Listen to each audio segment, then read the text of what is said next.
네, 다음 주 나오는 현대차그룹 1분기 실적이 예상보다 크게 개선될 것이다라는 전망이 잇따르고 있습니다. 전기차 수요 부진에 경기까지 얼어붙는 상황에서 이례적인 개선 기대감, 배경을 알아봅니다. 산업일보 이서우 기자 나와 있습니다.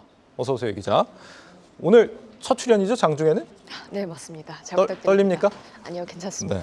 네. 현대차 기아 1분기 지금 실적 전망치 상향 조정되고 있다고요? 네, 그렇습니다. 이제 증권사 전망치를 종합하면요, 현대차의 올 1분기 매출은 40조 원, 영업이익은 3.7조 원 수준으로 지난해 같은 기간보다 각각 6%, 2% 이상 늘어난 것으로 추정됩니다.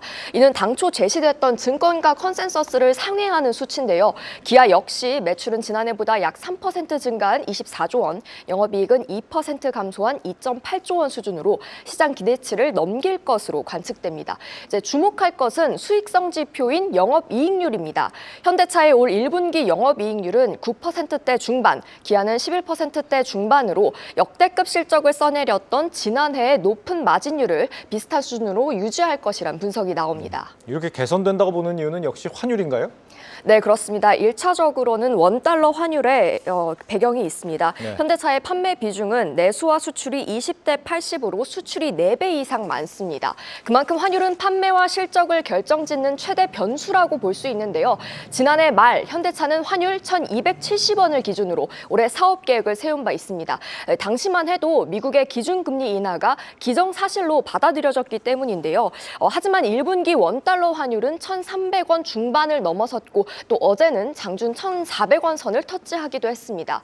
현대차가 설정한 기준 환율보다 무려 100원 더 높은 수준에서 고공행진하고 있는 겁니다. 이제 원화 약세로 가격 경쟁력이 높아진 데다 달러로 낸 수익을 또 원화로 환산하면 환차익까지 얻을 수 있어서 이 현대차와 같은 매출 구조를 가진 기업에는 절대적으로 유리한 상황입니다. 네, 이렇게 환율 효과를 볼 수 있었던 걸 보면 현대차의 판매 전략이 좀 잘 먹혀 들어가는 것 같아요. 네, 그렇습니다.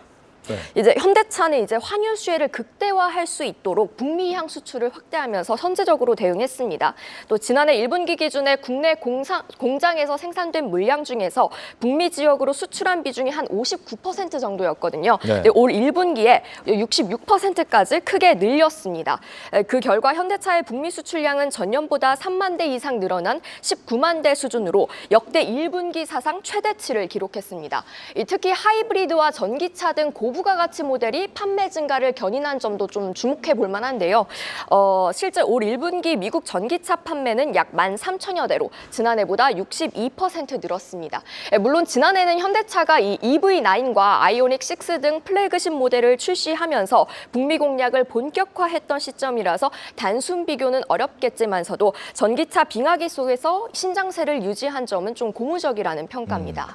지금 같은 흐름대로 간다 그러면 현대차 올해 연간 실적도 좀 기대해봐도 괜찮겠습니다. 변수가 있지만요. 일단 우선 환율은 현대차의 우호적인 편입니다. 증권가에서는 환율이 10원 오르면 현대차의 연간 영업이익이 2천억에서 3천억 원, 또 국내 생산량 중에서 해외로 수출하는 비중이 더 큰 기아의 경우에는 3천억에서 4천억 원까지 증가할 것으로 분석하기도 합니다. 다만 글로벌 경기 둔화와 전기차 캐즘, 즉 수요 위축 기조는 올 한 해 계속될 것으로 전망되는 만큼 마냥 낙관할 수는 없다는 평가입니다.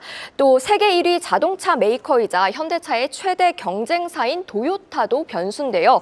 일본 엔화는 지금 역사적인 저점에 와 있지 않습니까? 네. 원화보다 환율 효과는 더 크다고 할 수 있는데요. 또 실제 도요타는 올 들어서 북미 지역 재고를 크게 늘리고 있습니다. 이 엔저 효과를 극대화하기 위한 것으로 현대차와 같은 전략을 취하고 있는 것이죠.